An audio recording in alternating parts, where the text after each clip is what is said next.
Shalom, shalom. Hope y'all having a fantastic evening. This is Evan Israel from RPK, Resurrection, Prophecy, and Kingdom, as well as AOSD, Chandler, Assembly of Sound Doctrine, Chandler. Right now, I'm in my room.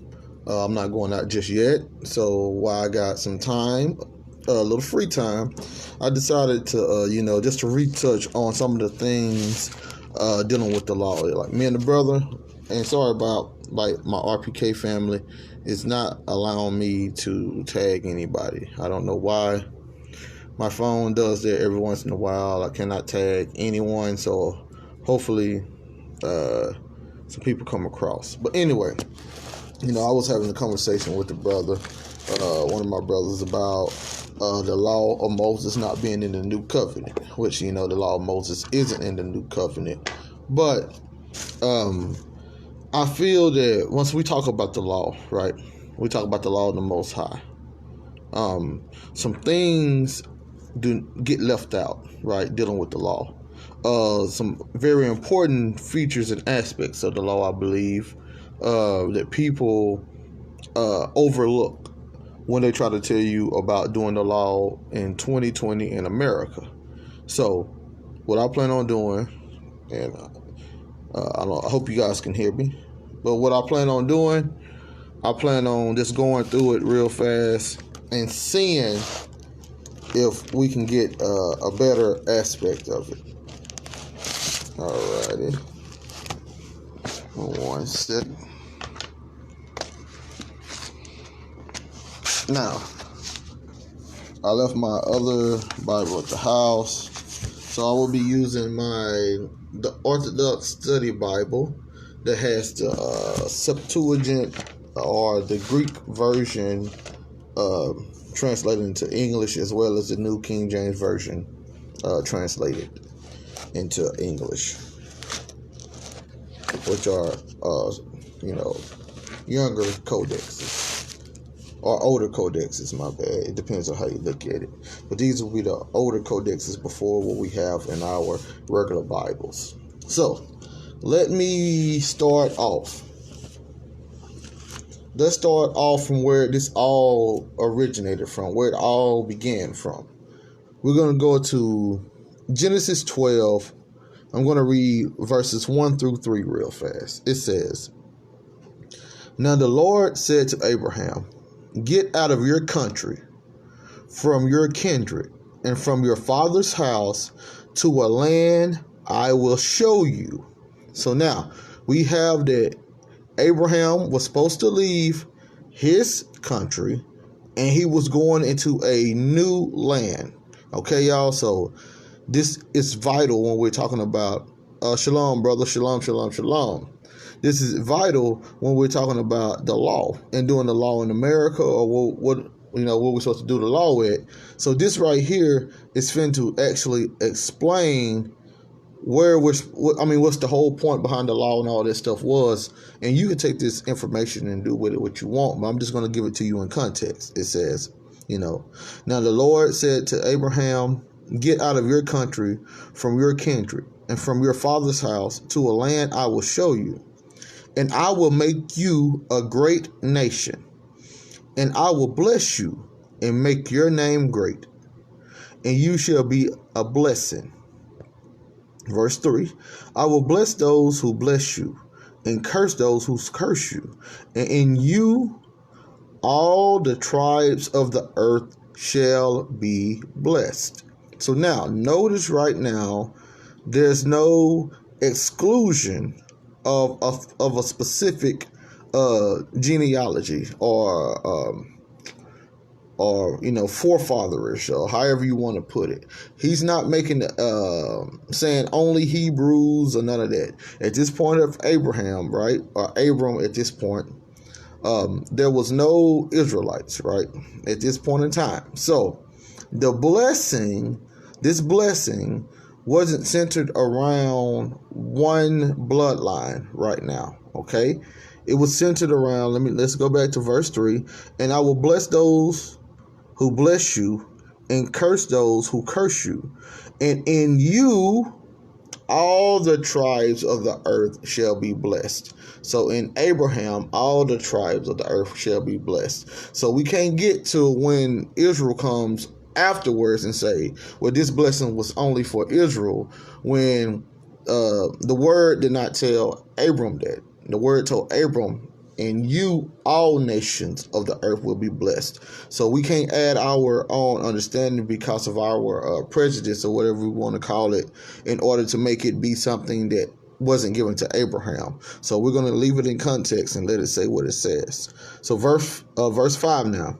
So Abram took Sarah, his wife, and Lot, his brother's son, and all their possessions, and every soul they acquired in Haran, and they departed for the land of Canaan. Thus they came to the land of Canaan. So this is very important. Abram passed through the land to the place of Shechem, as far as the oak of Moreh. And the Canaanites were then in the land. Then the Lord appeared to Abram and said, to your seed I will give this land. So now, he didn't say to your seeds. He gave that land right there, the land of Canaan, to the seed of Jacob, right? The seed of Jacob got that land, right? So not seeds right there, right? The seed one of Jacob got that land. But listen. Then the Lord appeared to Abram and said, to your seed I will give this land. And there Abram built an altar to the Lord who appeared to him. So we have it right there. It was a blessing that was given from the word. And we're going to find out later that this was the word that was speaking to Abraham or Abram at this point. So you have the word telling him, leave your family, leave your kindred, and you're going to go to a faraway land. And when he got to going to the land, he was also explained to him that through what you're doing right now, this is going to set up a domino effect where all the tribes of the earth will be blessed through your actions, through what I'm going to do to you, and through you, all the tribes of the earth is going to be blessed. So right now, you guys are going to go, and you're going to go to this land I'm going to show you. So when they get to the land, he said, okay, now to your seed, I'm going to give this land to your seed. So now everything was centered around the land of Canaan. Let me say it again. It was a promise to Abraham that his seed was going to get the land of Canaan, not the land of America or anything else. He was going to get the land of Canaan. Okay, so let's just segue real fast. Let's go to Genesis 3. I mean, not Genesis, Galatians 3. So you go to Galatians 3, start at verse 5. Therefore, he who supplies the Spirit to you and works miracles among you, does he do it by the works of the law or by the hearing of faith? Just as Abraham believed God, and it was accounted to him for righteousness. Therefore know that, this is verse 7, therefore know that only those who are in faith are sons of Abraham. And let me read a little further. Verse 8, and the scripture foreseeing that God would justify the Gentiles by faith, preached the gospel to Abraham beforehand, saying, in you all the nations shall be blessed. So then, who are of faith are blessed with believing Abraham. So we have it right there, and this was Paul was trying to explain to those in Galatia that was still concentrated on doing the law. Right? They was considered Gentiles, but they were still concentrated on doing the law. So he was like, did you get the Spirit because you was doing the law or because you had faith? And then he took it back to the forefather of faith, which was Abraham. And he said, look, if y'all know Torah, because they knew Torah, because, they didn't have a new Testament. They didn't have these letters then. They only had Paul's letter. They didn't have the Gospels. So they was looking at Moses and the prophets, the law and the prophets, in order to determine everything. So he said, the scriptures already say or already show that the Gentiles was going to be blessed through faith. And then he's called that the gospel. The gospel that Abraham received, or the good news that Abraham received, was, in you all the nations shall be blessed. Once again, there was not a specific seed of Israel at the time that Abraham got this promise. The promise was through Abraham, through Abraham's righteousness, what Abraham was doing, all the nations was going to be blessed. Okay? So, when you're looking at scriptures, right, once you're talking about Israel itself, and once you're talking about all of the rest of the world outside of Israel, you got to understand the focal point. Usually, when the disciples and when Paul and all them was speaking to the Gentiles, they will always pull from those that was not central Israel. They will pull from those that did not have the Israelite bloodline. They will pull from the stories of Adam and Eve. Adam and Eve, not Israelites. They will pull from Noah. Noah, not Israelites. They will pull from Abraham. Abraham, not an Israelite. They was pulling from the people who would be considered Gentiles because they were not of Israel stock. Now I'm talking about considered Gentiles from those pro-Israel people. Those people like, we got the stock and this is our forefathers, but they stopped saying that Abraham was not only our forefathers, he was the forefather of many nations, and many nations was going to get blessed through him. So this is what Paul is doing. Paul is trying to explain to them and put it back. He's trying to take them back to the ancients and say, okay, let's get it back together. Let's find out what was going on, what the word of the Lord was doing with Abraham, so we can see what's going on right now, because you guys missed the point. Y'all so concentrated in the law, y'all missed the point. Y'all are still stuck in what Moses had going on Mount Sinai, that you don't go to what predates Moses. Let's go before Moses and see the promises that was given to the Gentiles and to the rest of the world. And then we can let Moses and the Israelites have their covenant and understand how at the end we all are going to be blessed. But you guys are skipping the blessing that y'all blessings, and y'all still relying on, y'all looking at Moses. Y'all were looking at the law for salvation. Meanwhile, salvation was spoken of and taught before Moses even existed through Abraham. So that's all that Paul is doing, right? So now, let's go back to Genesis now. Let's go back to Genesis. Let's go to Genesis 15 now. 15:1. After these things, the word of the Lord came to Abram in a vision, saying, do not be afraid, Abram. I am your shield and will be your exceedingly great reward. So let's segue right there real fast. So who came? The word of the Lord came to Abram. So for my people that don't understand what's going on in the book of Genesis, and for my people who don't understand what was going on when Christ was speaking to the Pharisees, I believe he was speaking to the Pharisees, and he was telling them, Abraham rejoiced to see my day. And they was like, you're not even 50 years old. How can Abraham rejoice to see your day? How did you even know him? You're not even 50. And he said, before Abraham was, I am. And then they picked up the stones and he had to get away because they trying to kill him, because they knew what he was saying. Before my people who don't know what he was saying, let me break it down to you. Because Abram got the promise that through his seed, everyone was going to be blessed. So that was a major promise, right? But let's go to John 1:1. In the beginning was the Word. The Word was with God, and the Word was God. He was in the beginning with God. All things was made through him, and without him nothing was made that was made.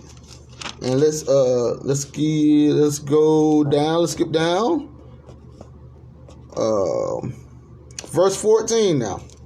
And the Word became flesh and dwelt among us, and we beheld his glory, the glory as of one of the only begotten of the Father, full of grace and truth. So according to John, the Word was Christ. Once again, according to John, the Word was Christ. Now, when Christ came on the scene, he said, this is the Word becoming flesh.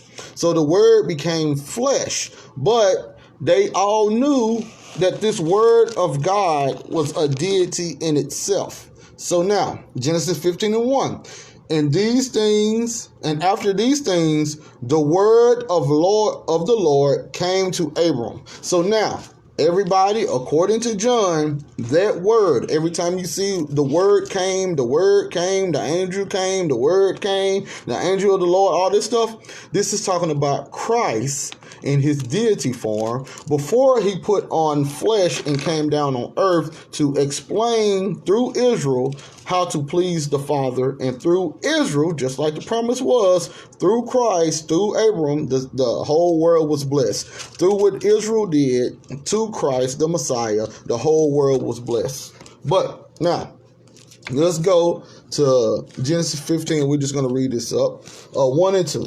After these things, the word of the Lord came to Abraham in a vision, saying, do not be afraid, Abram.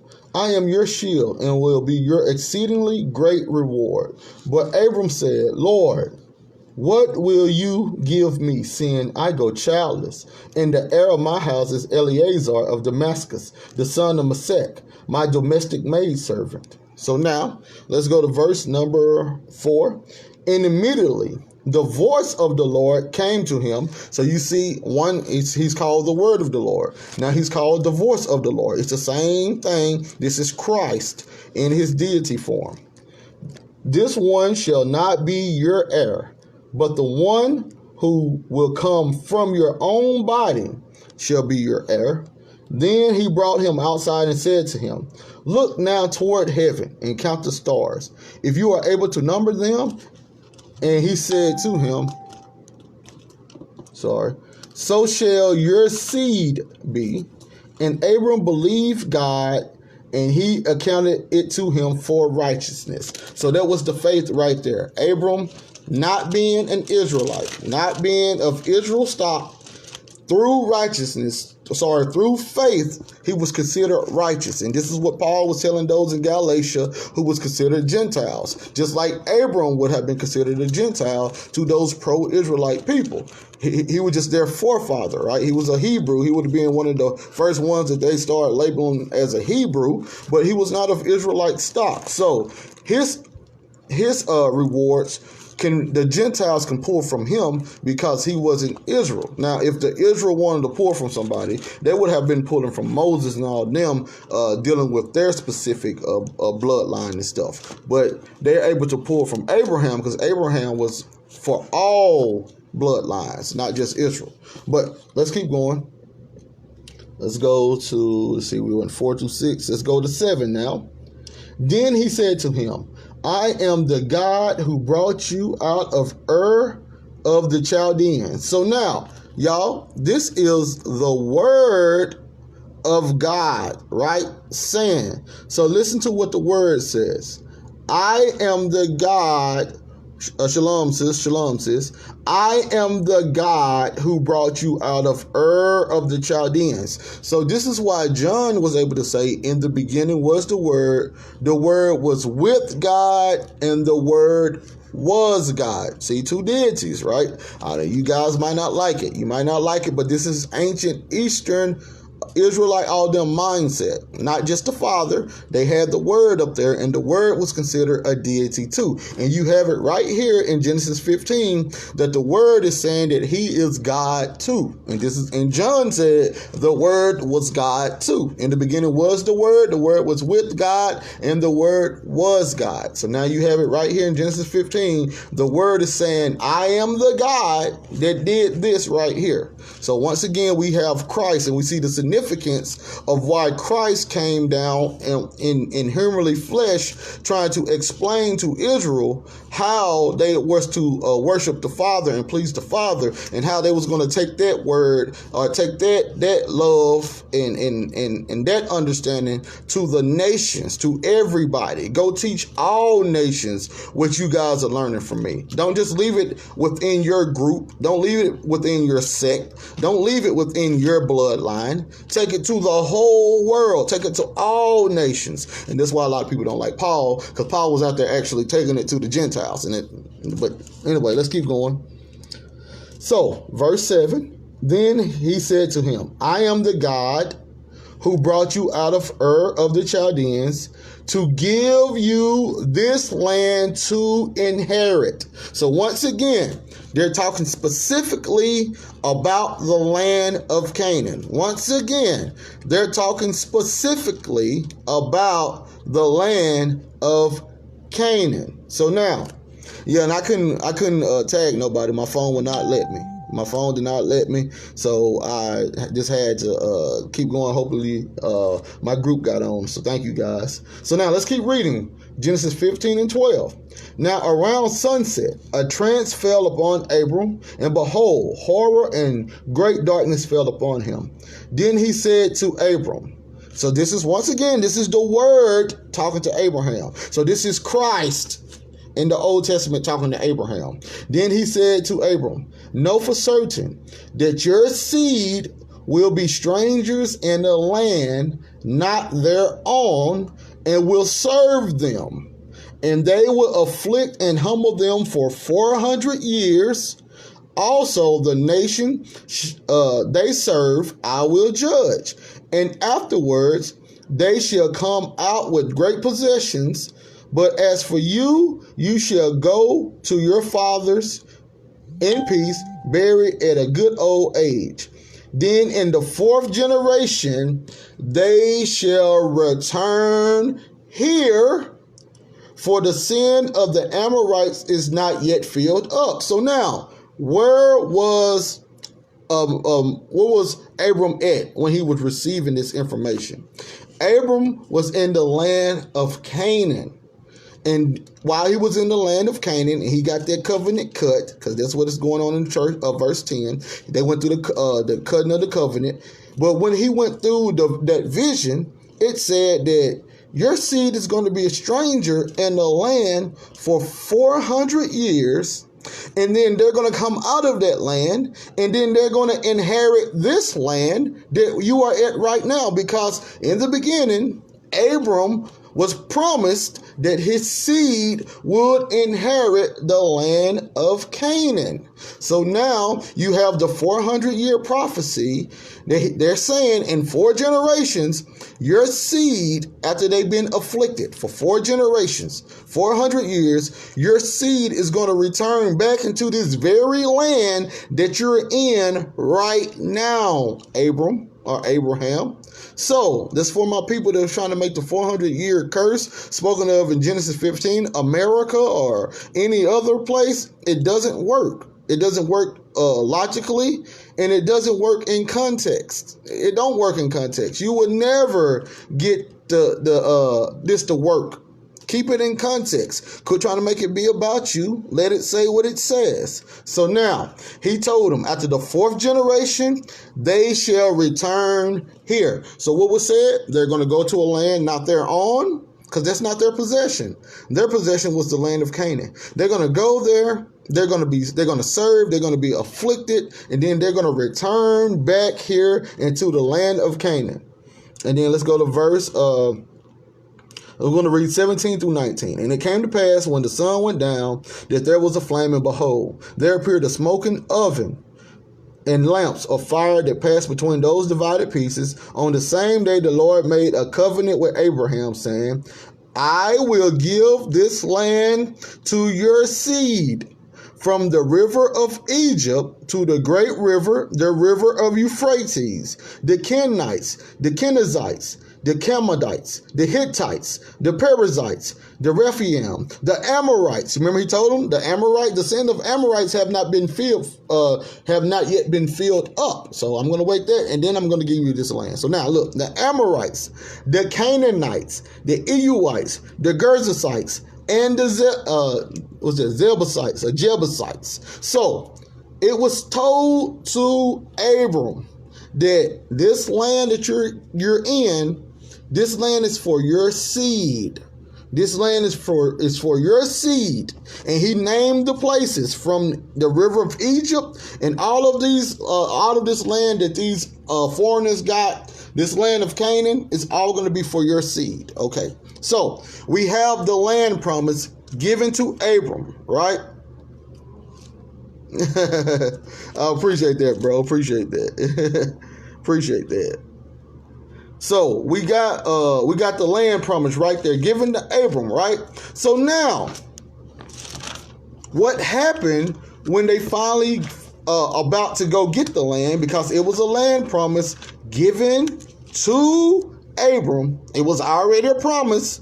They all knew about the promise. It was given to Abraham that your guys are going to inherit, your seed is going to inherit the land of Canaan. So now, let's see what happens. Let's see what happens. So then, when they're about to go and when they're finna go and get the land, look what happens now. Shalom, sis. Deuteronomy 4:1. Now, O Israel. So this is Moses now talking to Israel. They done already came out of Egypt, as what the prophecy was to Abram. They're going to afflict your seed for 100 years, and they're going to come out with great substance, and then they're going to go into the land that I am promising you. So now they are in the transition of fulfilling that prophecy. So now, while they're in the wilderness, getting ready to go over and fulfill that land, this is what happens. Verse 4:1. Deuteronomy 4:1. Now, O Israel, listen to the ordinances and judgments I teach you today to observe, that ye may live and become numerous and inherit the land the Lord God of your fathers is giving you. So we have it right there that the ordinances and the judgments that was given to Israel was for them to do in the land that was promised to Abram or to Abraham, right? So I don't know how we got past the promise and the fulfillment and then him giving them the laws to do within the promise or the fulfillment of the promise. I don't know how we did that and we skipped that and we made it America. Or we made it China, or we made it Africa, or we made it this place, we made it that place, and you got to do the law here, you got to do the law there. No, it was a promise that they was going to get the land, and then when they was getting ready to come into the land, now the Father was like, now, let me give you things to do while you're going to get that land that I promised to Abraham. So now I'm going to tell you what I need you to do while you are in that land, because you are receiving my promise. He didn't say, I want you to do it wherever you go. He said, I want you to do this in the land that you're going to get. But let me keep showing you. Verse 2. You shall not add to the word I command you, nor take it from it. And adding to the word is saying you got to do it wherever you are. Wherever you go, you got to do the law. You're adding to it. So now, you shall not add to the word I command you, nor take from it, that you may keep the commandments of the Lord your God, all that I command you today. Now, I'm going to go down to verse 5. Surely I taught you ordinances and judgments as the Lord commanded me, that you should act according to them in the land you go to inherit. Therefore, be careful to observe them, for this is your wisdom and your understanding in the sight of the Gentiles, who will hear all these ordinances and say, surely This great nation is a wise and understanding people. So what was they supposed to do this at? In the land you was going to inherit. What land was they going to inherit? The land of Canaan. So now let's go to verse number 13 now. So he declared to you, well, let's start at 12. The Lord spoke to you from the midst of the fire. So I'm here to tell y'all that this is the word right here. This is Christ. This isn't the Father. This is the word. But anyway, the Lord spoke to you from the midst of the fire. You heard the sound of the words, but saw no form. You only heard a voice. So he declared to you his covenant, the 10 commandments, which he commanded you to perform, and he wrote them on 2 tablets of stone. So right there, Brother John Caldwell, you said when the kingdom come, we will have one knowledge and understanding. And I would say, according to Christ, he taught, first he started teaching when he first came on the scene, him and John the Baptist, in the first century in the Roman Empire. He taught that the kingdom was at hand, right? And then as time progressed, he started teaching them that the kingdom was within. So he started teaching them that the kingdom that you guys are looking for, see, it's a progression, okay? He came to start off with the juice. He progressed up the information. He had a 3-year ministry, so he progressed up the information. So he told them eventually that the kingdom was within you. So the kingdom that you're talking about, my brother, it was an inward kingdom. It's not a literal kingdom. It's an inward kingdom that deals with the spirit, not with your carnality, not with the flesh, not with your eyes, but with your spirit. This is what Christ taught. The inward man, not the outward man. So he declared to you his covenant, the 10 commandments. So for all my people that don't understand, the 10 commandments is the covenant, okay? The 10 commandments is the covenant. Let me read it again. So he declared to you his covenant, the 10 commandments, which he commanded you to perform, and he wrote them on 2 tablets of stone. So the covenant that Moses brought to them was the 10 commandments. The 10 commandments covenant was for them to do in the land. The ordinances was for them to do in the land. The judgments was for them to do in the land. The covenant was, I'm going to give your people a land to inherit, and through your seed, this was the promise, through your seed, all nations will be blessed. And the covenant was, which was also a promise about the land, but you're seeing that being fulfilled now. So now he was giving them a covenant that goes with one of those promises. So we have it right here. Let's go to verse 14.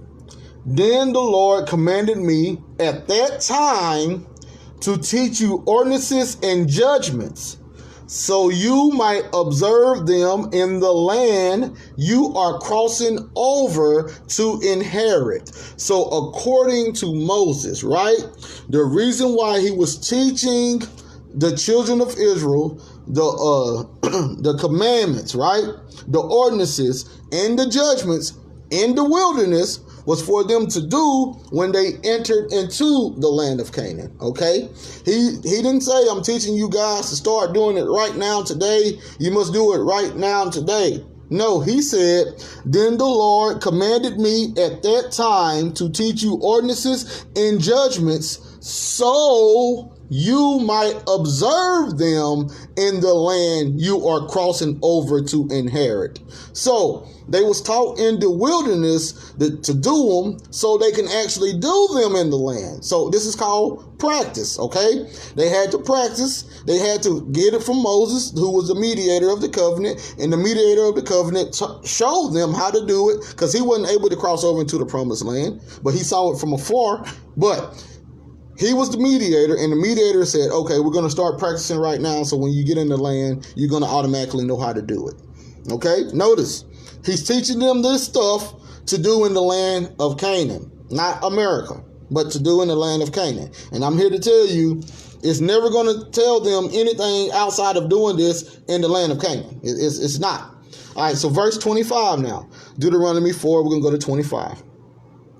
If you beget sons, and the sons of sons, and dwell a long time in the land and act lawlessly. Where they acting lawlessly at? In the land of Canaan.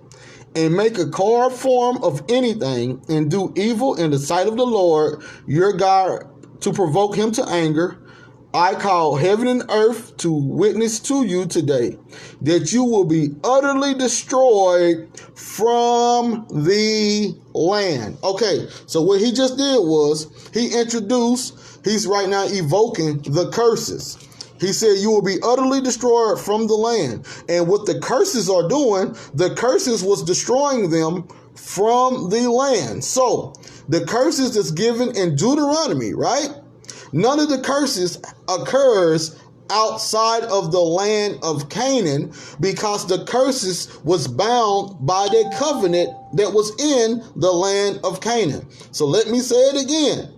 The curses of Deuteronomy cannot occur outside the land of Canaan. So the curses cannot occur at the transatlantic slave trade. It cannot occur in Africa. They cannot occur in America. They cannot occur in Australia. They cannot occur in Antarctica, if I ain't said it yet.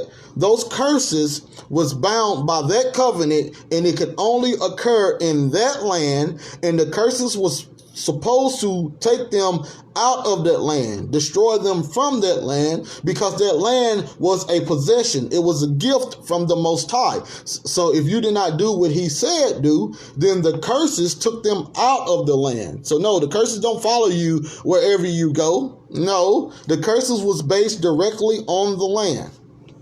So now, let's keep reading. And if you begat sons and sons of sons and dwell a long time in the land and act lawlessly, and make a carved form of anything and do evil in the sight of the Lord your God to provoke him to anger, I call heaven and earth to witness to you today that you will be utterly destroyed from the land you are crossing over the Jordan to inherit. You will not live long on it, what's it? The land of Canaan, but will be utterly annihilated. Then the Lord will scatter you among all nations. Where are they being scattered from? The land of Canaan. Then they're being scattered amongst all nations through slavery and all that stuff. And you will be left a few in number among the nations where the Lord will bring you. So that's through captivity. Through military conquest. And you can see this happening plenty of times in the Bible, especially during the Babylonian era. Then you see it really happen again during the Roman era when they came into the land of Canaan. Both of them, actually, if you read Josephus, he said it happened on the same day. Jerusalem was destroyed by the Babylonian king and by Titus and all them on the same day. Happened thousands of years apart, but the Most High chose the same day for Jerusalem to be destroyed. So they got destroyed on the same day. But the point was they came into the land of Canaan. Then they took those Israelites captive outside of the land of Canaan, and then they took them in every place that they had territory, every place that they was ruling over. They was able to take the Israelite slaves and put them in slavery over all in those places. That's all it means. So now let's go to Deuteronomy 6 now. Let's start at 1. And these are the commandments and ordinances and the judgments the Lord our God commanded to teach you, that you may do them in the land you are crossing over to inherit, and may fear the Lord your God, and keep all his ordinances and commandments I command you today, you and your sons and the sons of your sons, all the days of your life, so your days may be prolonged. So notice, obeying the law, the commandments, all that, it gave them a prolonged life in the land of Canaan. It did not give them everlasting life.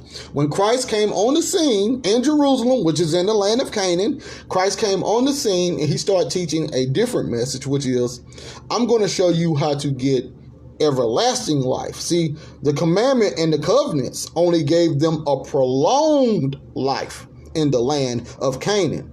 Christ came on the scene, and then the disciples came on the scene, and Paul and all them, they start teaching a different form, and they said, I'm going to teach you how to get everlasting life, not a prolonged life on this dirt. I'm going to show you how to get an everlasting life with the Father.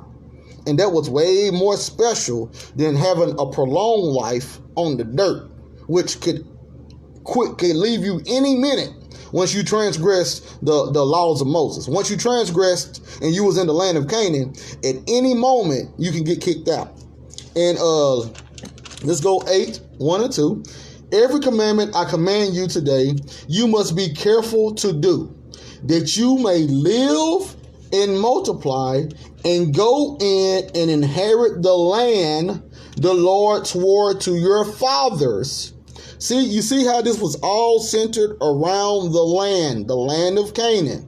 Now you shall remember the whole way the Lord your God led you in the desert to deal harshly with you and test you to know what was in your heart, whether you would keep his commandments or not. So you see it right there, literally, everything was centered around the land of Canaan.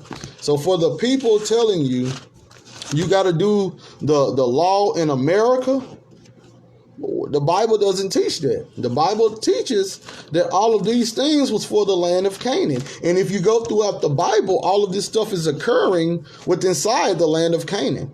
I mean, literally, the whole Bible, everything that's happening inside of the Bible is well, not everything. Let me rephrase that.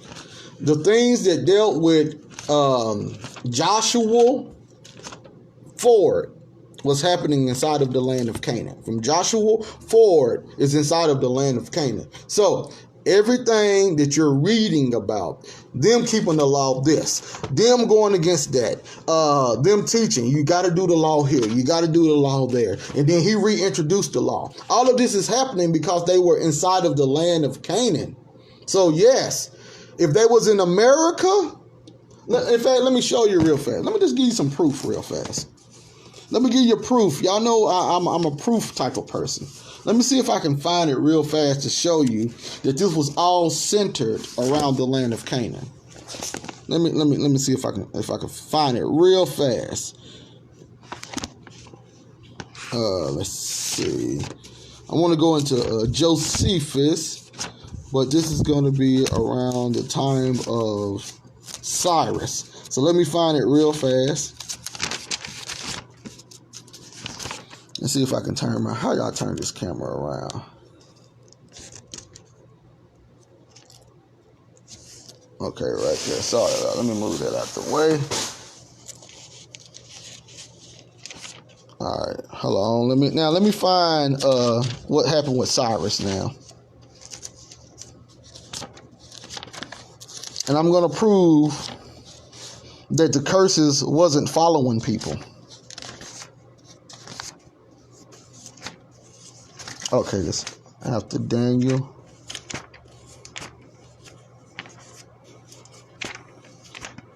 It's got to be somewhere around here. All right, that's Nebuchadnezzar. All right, that's after that, so it's got to be that's Daniel. All right, here goes Cyrus right here.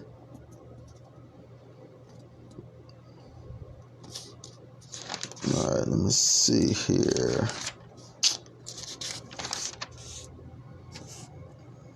All right, but the part of Babylon, the rest of them. All right, so we have it right here, right? So this is when Cyrus delivers, I think this is it right here, but listen to me there for the prison. All right, right here. So this is the Antiquity of the Jews. Book 11, chapter 3, section 10, right? And let's just read what's going on here. And thus the men go according to the determinate number of every family. So this is when Cyrus get ready to free the southern kingdom and let them go back into Jerusalem. So this is the fulfillment of Isaiah is it 14, when he said you will go back into the land and all that stuff that people wanted to be about America. This is the fulfillment of Isaiah 14 when they are going back into Israel. And then they took slaves with them, as it said. But right here, by the means, therefore, the priests and the Levites, and a certain part of the entire people of the Jews that were in Babylon, came and dwelt in Jerusalem. So that's the land of Canaan, right? But the rest of the multitude returned, everyone to their own countries. So not all of the Jews went back into Israel. Not all of the Jews went back. Some of them went back into all of the places that they was already at and that what they was already dwelling. Now, was the curses still following them? Now, let's go right here. This is chapter 5, Antiquity of the Jews, book 11, chapter 5, section 2, right? So he read the epistle at Babylon to those Jews that were there, but he kept the epistle itself and sent a copy of it to all of those in his own nation that were in Media. And when these Jews had understood with piety the king had towards God and what kindness he had for Esdras, they were all greatly pleased. Nay, many of them took their effects with them and came to Babylon, and was very desirous of going down to Jerusalem. But then the entire body of the people of Israel remained in that country.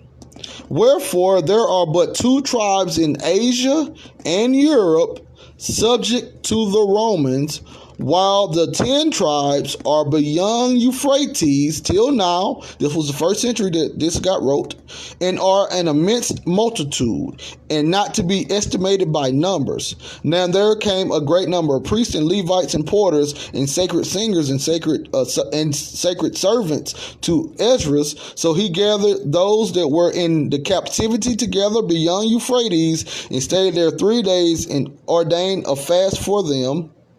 So let's keep reading. Right. Let's see then.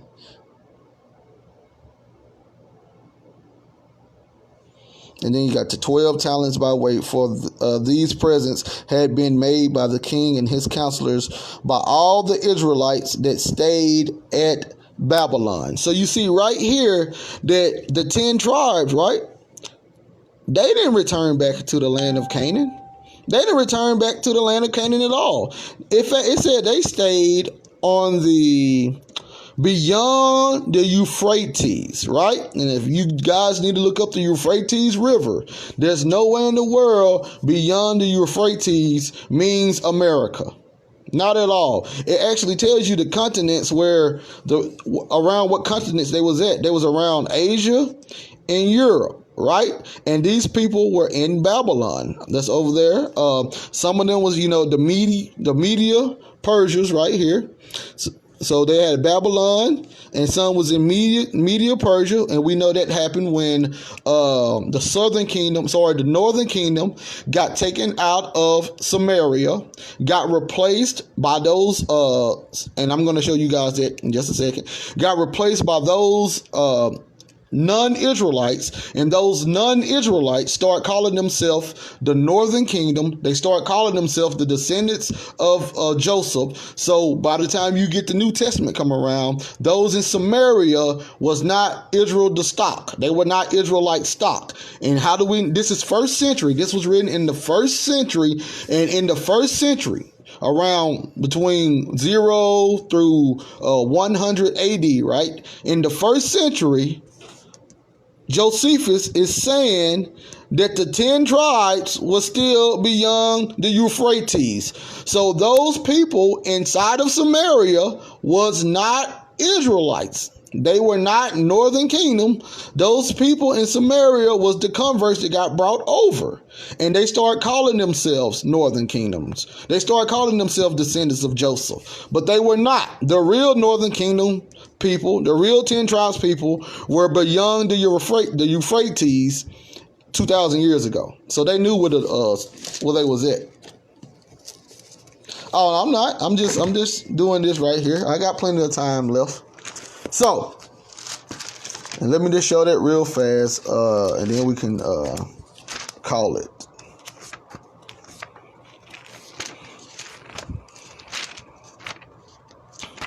Now, this Bible's kind of different than the Bible that you guys have. See, they got fourth kingdoms, okay? Y'all got 1 Kings, 2 Kings, 1 Samuel, 2 Samuel. These are calling everything kingdoms here. So now, let me look for the Assyrians.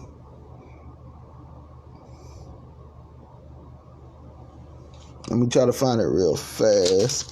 When they took all of the people out of, here we go right here.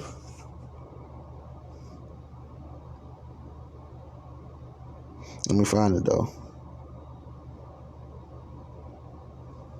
So you have it right here, right? This fourth kingdoms.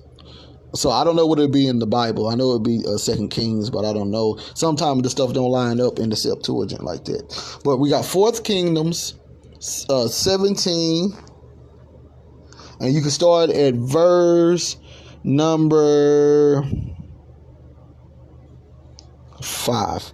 Now the king of Assyria marched through the entire land. He went up to Samaria and besieged it for 3 years. In the 9th year of Hoshea, the king of Assyria took Samaria and exiled Israel to Assyria, where he placed them along the rivers of Gozan and Hala and Harbor and the mountains of the Medes. So the people in Media, the mountains of the Media, Persia, these would have been the northern kingdom people, because that's where they was exiled to. They was exiled to the Medes, okay, the land of the Medes. So let's see if it says when they was replaced. And then we can go down here to verse 22.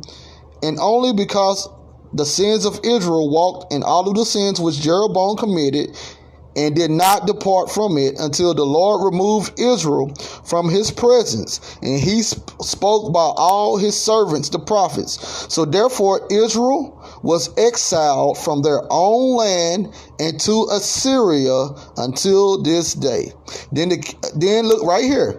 Then the king of Assyria brought from Babylon the people out of Kathah, and from Ava, and Hamath, and from Sepharim, and they settled in the cities of Samaria in the place of the sons of Israel. They gained possession of Samaria and inhabited her cities. So those in Samaria were not northern kingdoms. They were these Gentiles, right? Kathah, they was from the people from Assyria. So when Christ told them, go not into the way of Samaria, he wasn't telling them, don't go to the northern kingdom, because the northern kingdom was considered Gentiles. That's not what he was saying. He knew that they was Gentiles. He said, we're going to do Israel first because that's the promise. So I want you guys to concentrate on Israel. And then once we get Israel together, then we're going to bring the Gentiles in. That's what happened around Paul's time. So, but let's see here. I'm trying to show you how it was a land promise though. All right, let me keep reading. And it came to be in the beginning of their settlement. They did not. Now, what was they at? In Samaria. What is Samaria? The land of Canaan. What was promised? What was the covenant? What was the promise? If you guys do what you're supposed to do, you will have a prolonged life in the land. If you do not do what you're supposed to do, I'm going to send a nation in to destroy you from the land. That's what happened to us, Israel. They were taken out of the land because of the curses. Assyria came into the land of Canaan and took them out of the land of Canaan. This is what Deuteronomy 26 curses is about. You're going to be taken out of the land. So they got taken out of the land, okay? They got taken out of the land. So let's read now. Remember, this was all according to the land. As long as you guys stay in the land, you got to follow my judgments. You got to follow my ordinances. It was based off of the land. So now let me prove to you, it was based off of the land of Canaan and not anywhere else outside of the land of Canaan. And this is why this is why the southern kingdom and the northern kingdom could stay outside of the land of Canaan and live prosperous lives, not worrying about curses, because the curses was only for the land. So let me show you real fast. And it came to be in the beginning of their settlement. Who was it they? Those from Cuthah, Ava, Hamath, Seraphim, all of the people, all of the Gentiles that got moved into the land. Beginning of their settlement, they did not fear the Lord, and the Lord sent lions among them, which killed some of them. So it was told to the king of Assyria, saying, the nations you exiled, even those you settled in the cities of Samaria, do not know the rituals of the God. Hold on, I got lost focus. Do not know the rituals of the God of the land. Therefore he sent lions among them, and behold, come on, focus.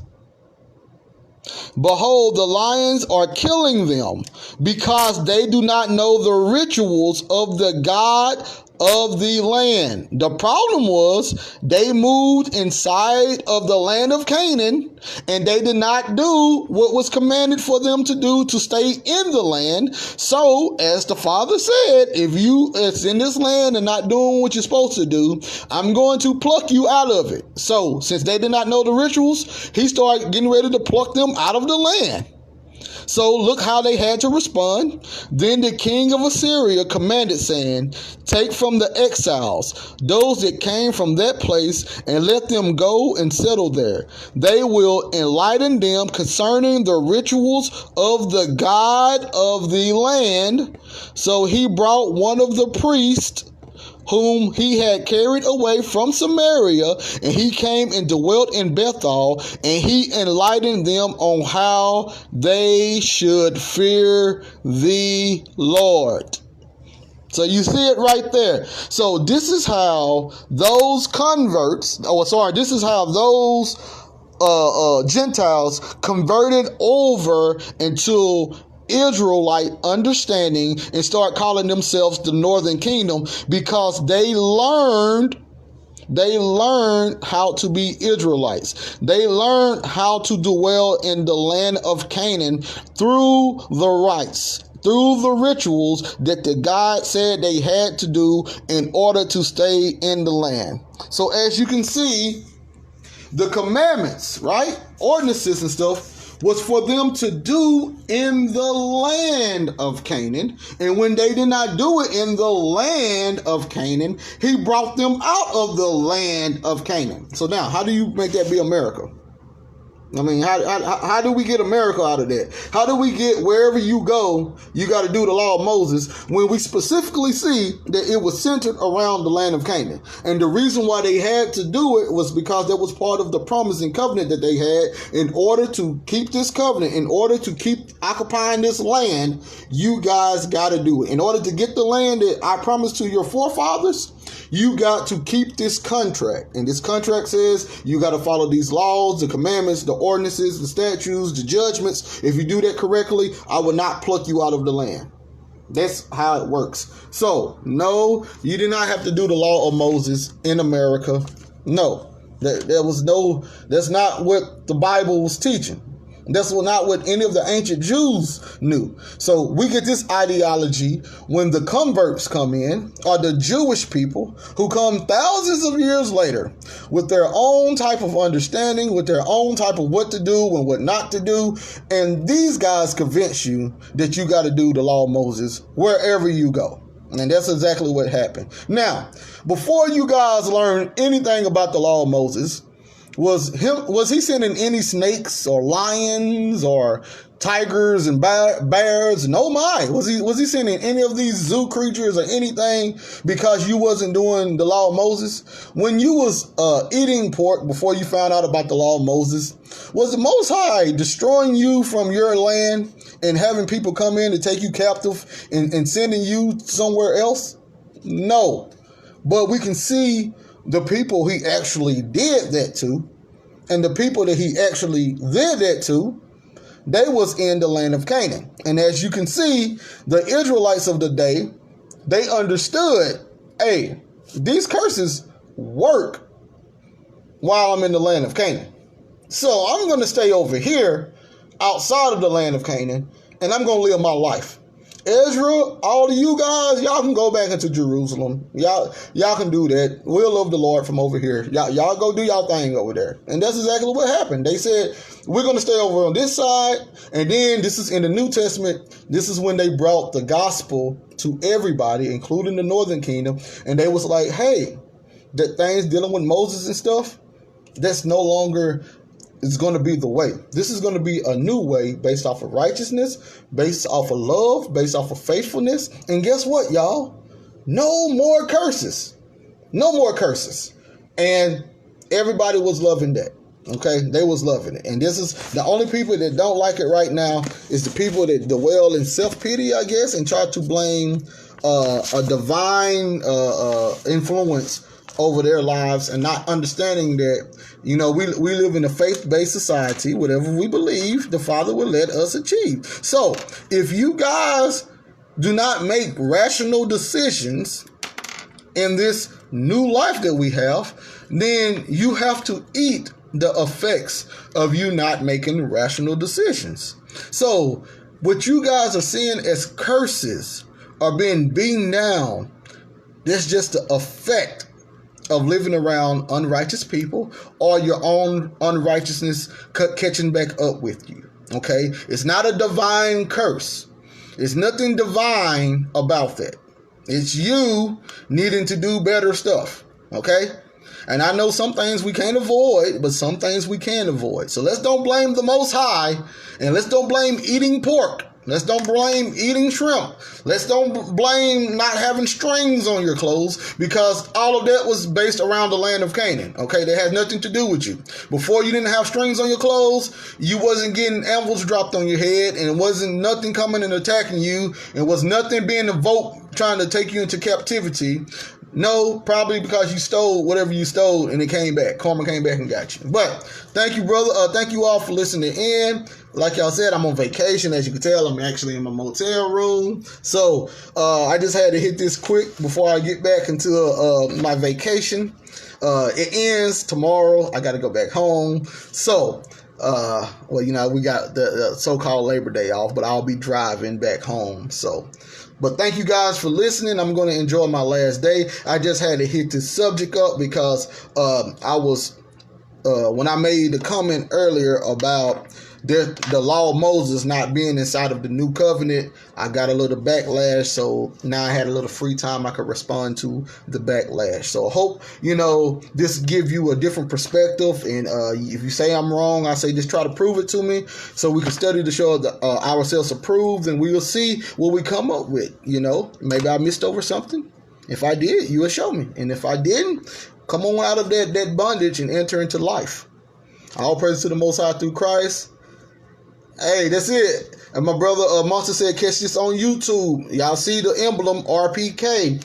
Subscribe to our YouTube channel. Also, once you subscribe, hit the bell. You'll get all of our updates and all of the etc. We got 3 instructors. And thank you guys. And we all here. We all love y'all. And we all in this for truth. So, y'all have a blessed one. Shalom, shalom, shalom.